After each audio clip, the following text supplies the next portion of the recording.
Hi friends, வணக்கம். தந்தை விடும் மன்னிப்பு பாகம் 27. என் கதை பிடிச்சா லைக் பண்ணுங்கள், கமெண்ட் பண்ணுங்கள், சப்ஸ்கிரைப் பண்ணிக்கோங்க. வாங்க கதைக்குள்ளே போகலாம். தங்கை அவன் முன் வந்து நின்றதை பார்த்து அவளது கோலத்தை பார்த்து இவனுக்கு மனம் கலங்கி வந்தது.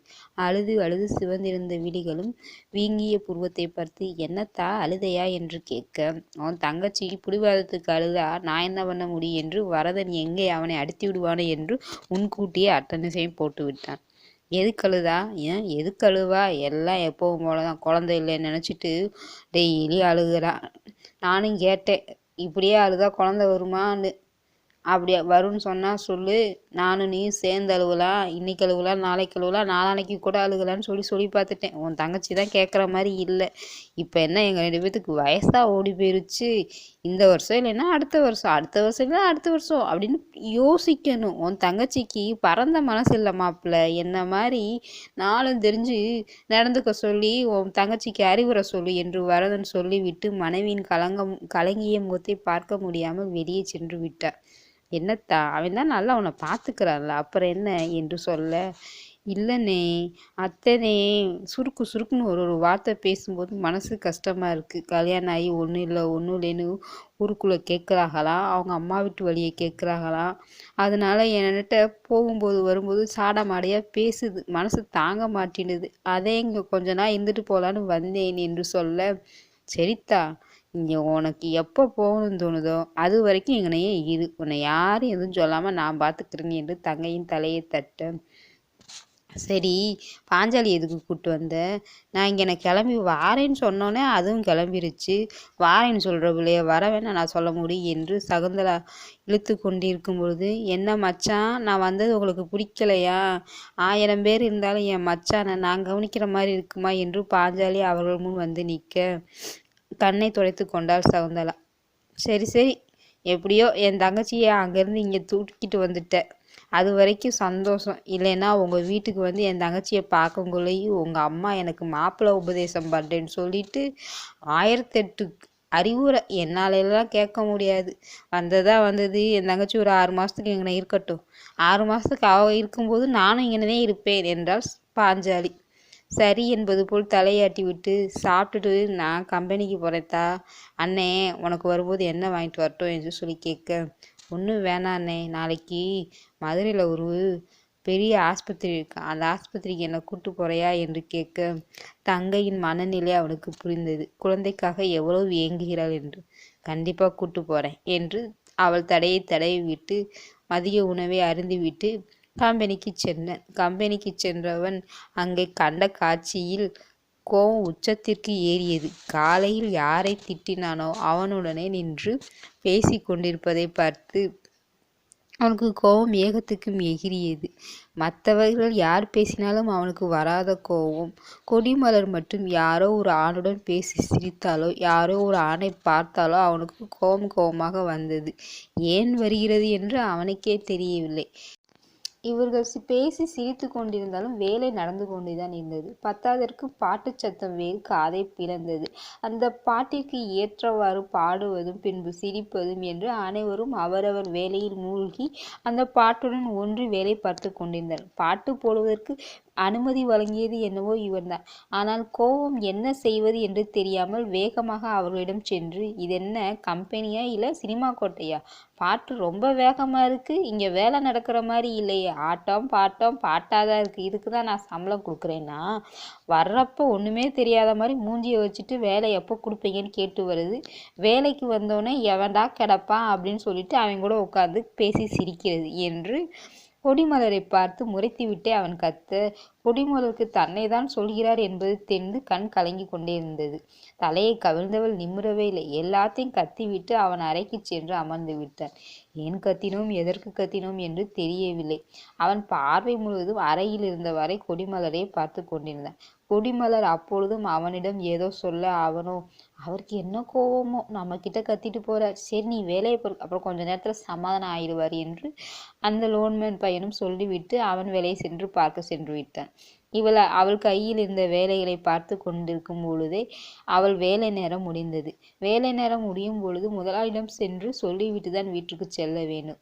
தாவணியில் முந்தானியை எடுத்து தன் கையில் சுற்றியவாறே அவனை பார்க்கலாமா வேணாமா, கேட்டால் வீட்டுக்கு விடுவானா என்ற யோசனையிலேயே கதவை தள்ளி உள்ளே சென்று, சார் நேராச்சு, வீட்டுக்கு போறேன். இன்னைக்கு என்ன வேலை பார்த்தீங்க?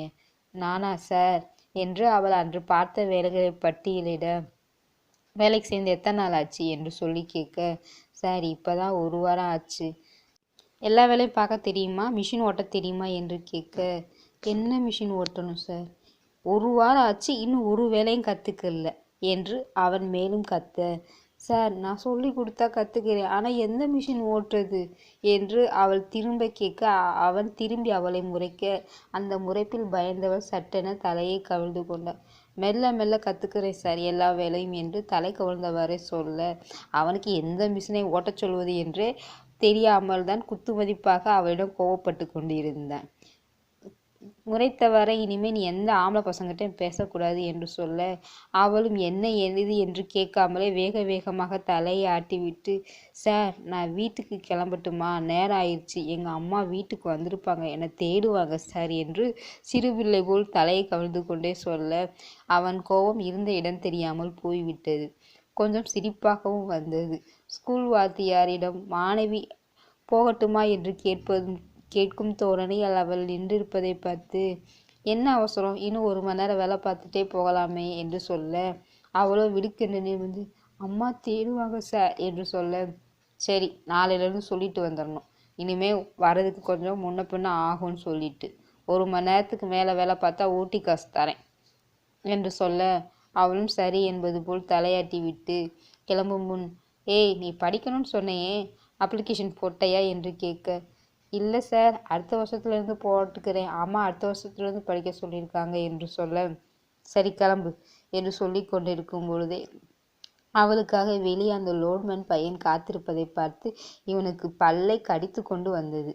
இவன என்று மனதுக்குள் கருவி கொண்டே யோசித்து கொண்டிருக்கும்போது அந்த பையன் சென்று விட்டான். இவள் சற்று நேரம் யாருடனோ உரையாடிவிட்டு பின்பு கிளம்பி செல்வதும் அவன் கண்களில் பட்டது. ஏன் இவள் மீது நமக்கு இவ்வளவு உரிமை வருகிறது என்று அவனுக்கே தெரியவில்லை. அன்று தன் தங்கைக்காக ஏதாவது வாங்க வேண்டும் என்று கடைக்கு சென்றான். கடையில் தங்கை பட்டுப்புடவை கடைக்கு சென்றான். பட்டுப்புடவைகளை பார்த்து கொண்டிருக்கும் பொழுது அருகில் இருந்த பெண்ணிற்கு ஒரு தாய் பாவாடை சட்டை தாவணியை வைத்து அழகு பார்த்து கொண்டிருந்தார். அதை யதார்த்தமாக பார்த்தவன் கண்களில் வந்தது என்னவோ கொடிமலர் தான். கொடிமலருக்கு அந்த பாவாடை தாவணி அழகாக இருக்கும் என்று அவனுக்கு தோன்றவே என்ன நினைவில் வாங்கினானோ அதையும் சேர்த்து பில் பண்ணிவிட்டான். வீட்டிற்கு எடுத்து சென்றால் பாஞ்சாலி என்ன ஏது என்று கேட்பாள் என்று அவனது காரிலேயே அதை வைத்து கொண்டான். தங்கைக்கு மட்டும் பட்டுச்சேலையும் சிறிது பூவும் பழங்களும் வாங்கி கொண்டு வீட்டிற்கு வந்தவனை பாஞ்சாலி பிடித்து கொண்டான். அது என்ன உங்க தங்கச்சிக்கு மட்டும் வாங்கிட்டு வந்திருக்கீங்க, ஏன் எங்களெல்லாம் பார்த்தா மனுஷியா தெரியலையா, நாங்களாம் பட்டு கட்ட மாட்டோமா, இல்லை அந்த பட்டு நாங்கள் கட்டினா நிற்காத உடம்புல என்று கேட்க, அதுக்கெல்லாம் உரிமை இருக்கு, உறுத்தி இருக்கு, நேரங்காலம் இருக்கு என்று அவன் வரிசையாக அடுக்க, ஆத்தாடி ஆத்தோ உங்ககிட்ட பேசினா ஜெயிக்க முடியாது, உரிமையும் உறுத்தையும் எப்போ தருவீங்க என்று அவள் கேட்க, அதுக்கெல்லாம் நேரங்காலம் வரட்டும் தாரேன், இப்போ என் தங்கச்சி கூட போட்டிக்கு வராத, உங்கள் வீட்டில் உங்கள் அப்பாரு நீ ஊன்னு சொன்னால் பட்டு கடையை வச்சு கொடுத்துருவாரு, நான் வாங்கி தர பட்டு தான் உனக்கு நிற்க போதா என்று அவன் கேட்க, ஆயிரம்தான் இருந்தாலும் என் மாமே வாங்கி கொடுத்த பட்டுக்கு ஈடாகுமா என்று பாஞ்சாலி நீட்டி முளைக்க, அப்படி சொல்லுடி என் ராசாத்தி என்று மருமகளை கொஞ்சினார் வீரகாளி. சகுந்தலாவை இதை எதையும் கவனியாமல் அண்ணன் வாங்கி வந்த பட்டு சேலையை பார்த்தவர், நல்லா இருக்குண்ணா, எதுக்கு நான் தேவையில்லாமல் வாங்கினேன், பீரோ நிலைய நான் பட்டு சேலை தான் வச்சுருக்கேன், இப்போ எதுக்கு இந்த பட்டு சேலை, அடுத்த வாரம் நம்ம ஊர் திருவிழா வருதுலத்தா, அதில் கட்டிக்கோ, சித்திரை திருவிழாவில் மதுரை மீனாட்சிக்கு ஈக்குவலாக என் தங்கச்சி சொலிக்க வேணாமா, அதுக்குதே வாங்கிட்டு வந்திருக்கேன் என்று அவன் சொல்ல, மதுரை மீனாட்சி கணக்க என் தங்கச்சி அப்படியே அழகு பதுமையாக ஊர்வலம் வரணும் என்று சொல்லி கொண்டிருக்கும் பொழுதே வரதன் வந்து, எங்கடி எனக்கு பட்டு வெஸ்டி ஏதாவது வாங்கிட்டு வந்திருக்கானா உங்கள் அண்ணன் என்று கேட்டுக்கொண்டு அவள் கையில் இருந்த கவரை வாங்கி பார்க்க அதில் ஒன்றுமே இல்லை. இது என்ன ஒன்றுமே இல்லை கவரில் என்று அவன் கேட்க, அப்போ உனக்கு மட்டுமா வாங்கிட்டு வந்திருக்கியா உங்கள் அண்ணன்